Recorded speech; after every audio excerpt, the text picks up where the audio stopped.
the high Arctic, the last tier, and beautiful land of the Inuit people, and now of others who work with them, except down north.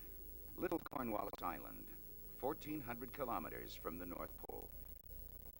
Six working for Bankings find a showing of zinc and lead on the island. Cominco, the world's leading producer with Bankino. Cominco's exploration work eventually leads to the discovery of one of the richest deposits known. In one of the most isolated spots on Earth, a working mine. In 1999, Co, the majority partner, takes on this last frontier. The Polaris project goes ahead.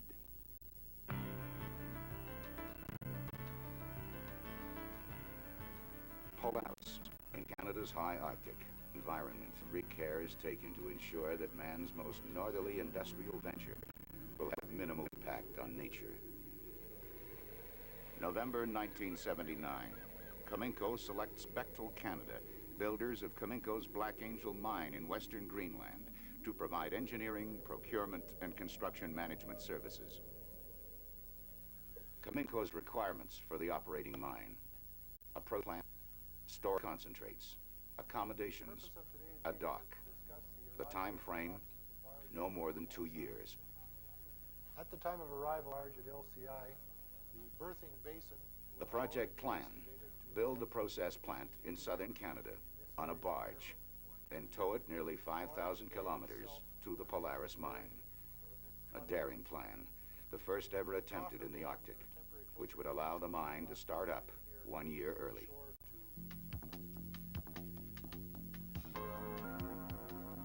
Toronto, January 1990.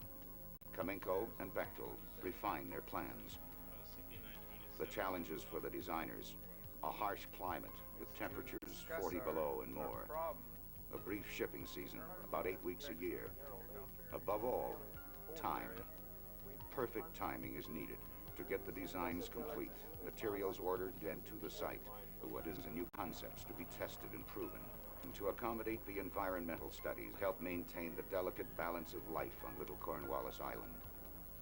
The schedule is set. First production is targeted for January 1982.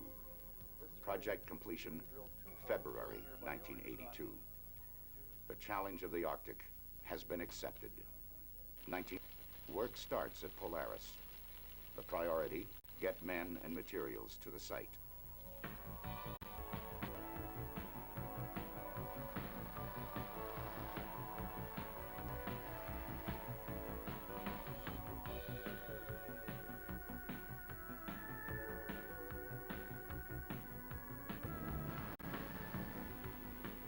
From Point in Yellowknife, cargo planes land on the CIFU and crew.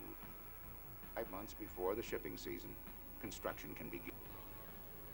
The primary job on the schedule, a temporary and essential part of the plans for the summer sea lift, the major supply effort.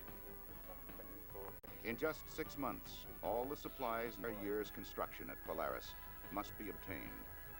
13,000 tons of equipment and materials from suppliers across Canada will sail into the few ice-free weeks of the Arctic summer. By late July, it has all arrived at dockside Montreal to be loaded immediately.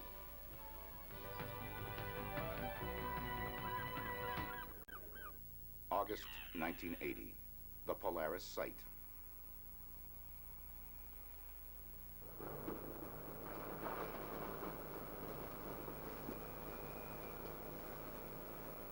Construction 7 days a week. Although major construction will start with the arrival of the sea lift, work on the essential facilities is expedited to ensure that the workforce can survive through the coming winter.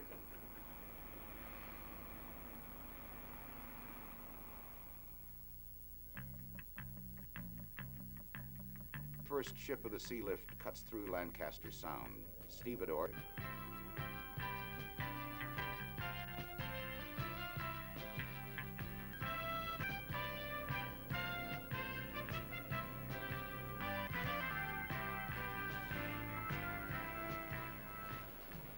The sea lift is a race against freeze-up, a round-the-clock operation.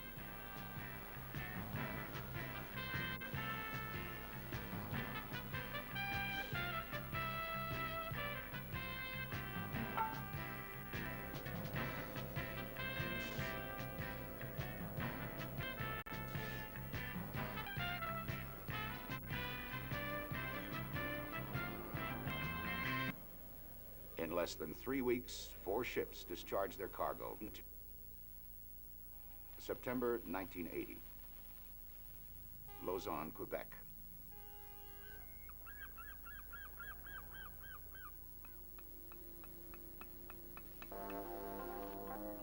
The final touches on the barge carry the process plant and support facilities. The barge,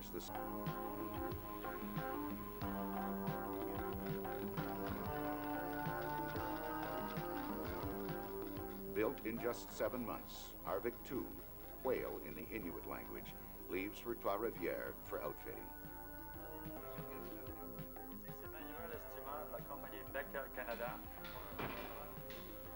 Trois-Rivières. Process plant takes shape on its floating platform. 2 shifts of workers racing. The barge must sail in July 1981. It will be delayed an entire year. March 1981. The Polaris project enters its 2nd year.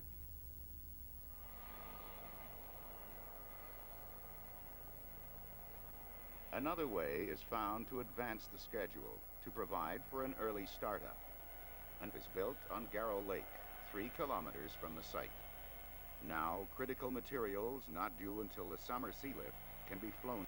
Has increased to 2. Construction accelerates.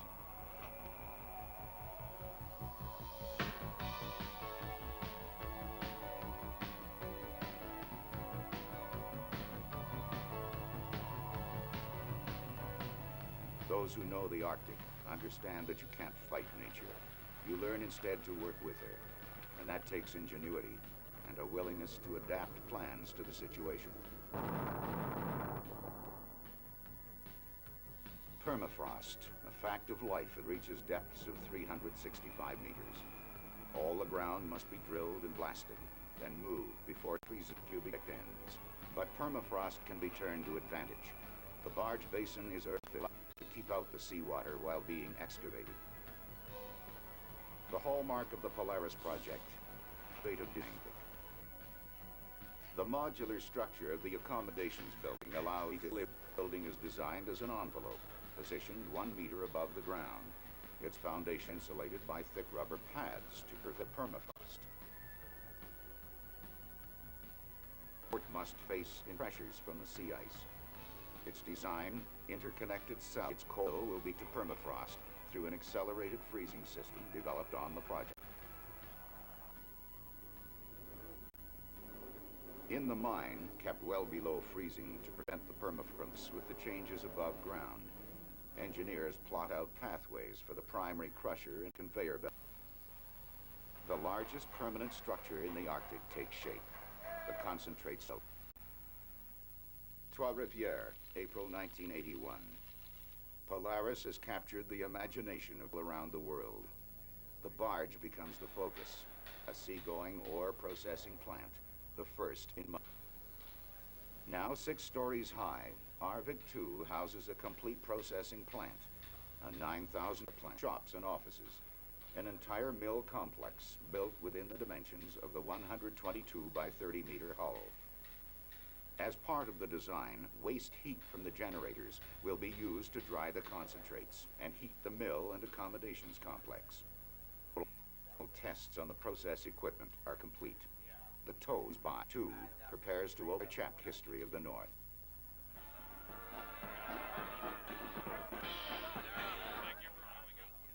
I therefore commission and entrust her into your hands. May she fulfill all the promise that sails with her.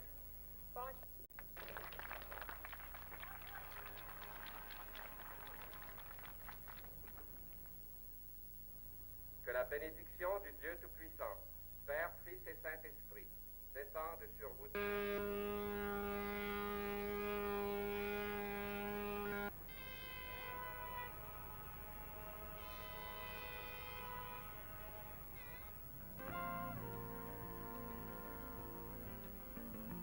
Two powerful tugs, Arvik II leaves on the most audacious of voyages, a 28-day trip into the Northwest. Route runs down the St. Lawrence to the Strait of Belle Isle, the Labrador Sea, up Davis Strait to Baffin Bay, into Lancaster Sound, and on to Little Cornwallis Island. 1981. The first ship has already berthed at the new dock. This year's sea lift has brought in the last construction materials and the operating supplies for the mining complex. Caminco begins to stockpile the raw ore. Most of the detail is done. Polaris is a nearly waiting.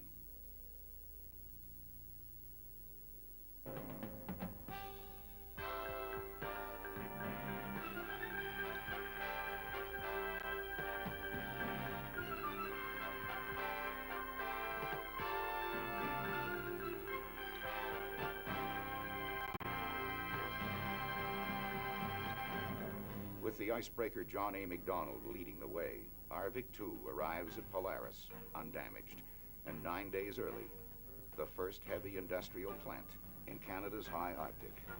She joins ranks with the Joa, the St. Roch, the Manhattan, the great ships that...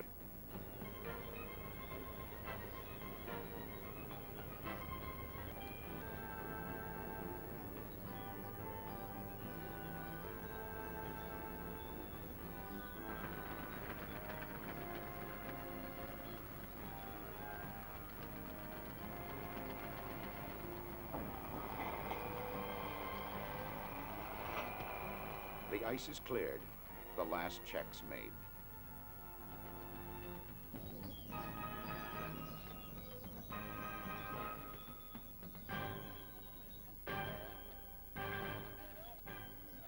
A day later, the tides are right.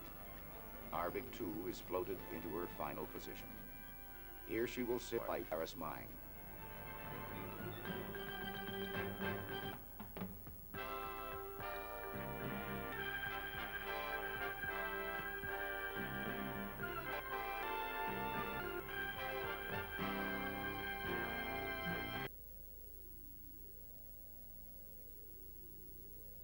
September 1981.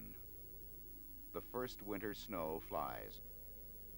The links to the barge and the conveyors to the dock are all that remain to be built. Well, to the table as it sits here now. Caminco prepares to run the first ore through the system at 3 months ahead of schedule. The mine begins operation. Late November 1980. The final detail. The induced freezing system for the dock is in place. 2 months before the target date of February 1982, the project is complete. The Polaris Mine is in production.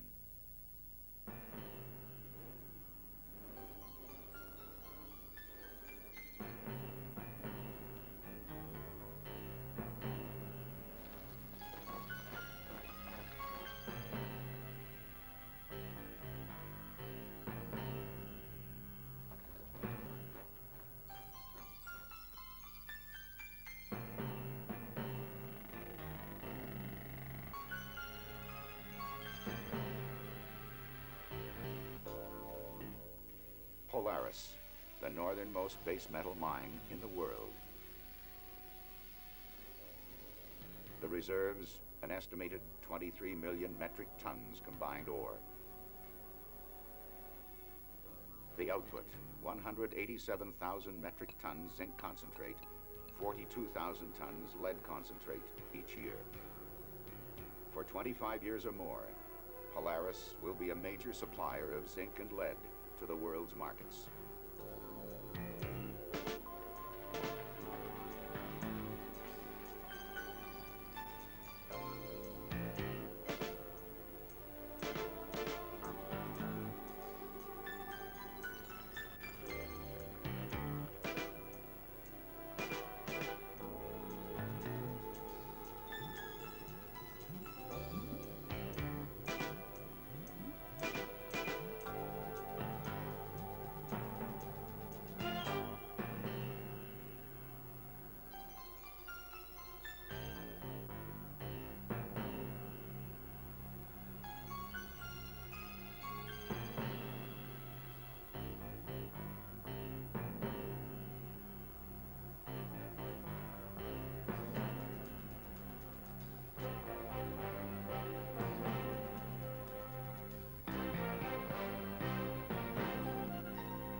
first concentrate is stored, the Polaris project is over.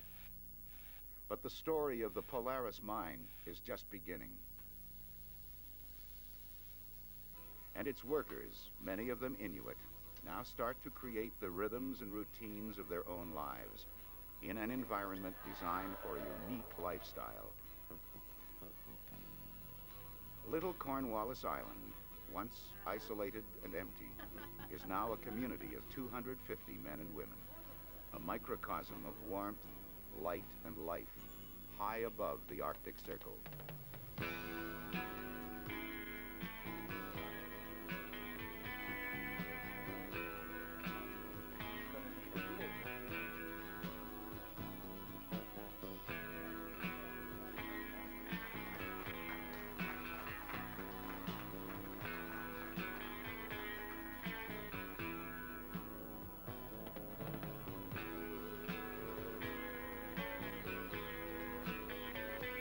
Man has always sought to know his world better, to test its limits, meet its challenges, to explore its frontiers. Polaris has rolled back those frontiers for the future.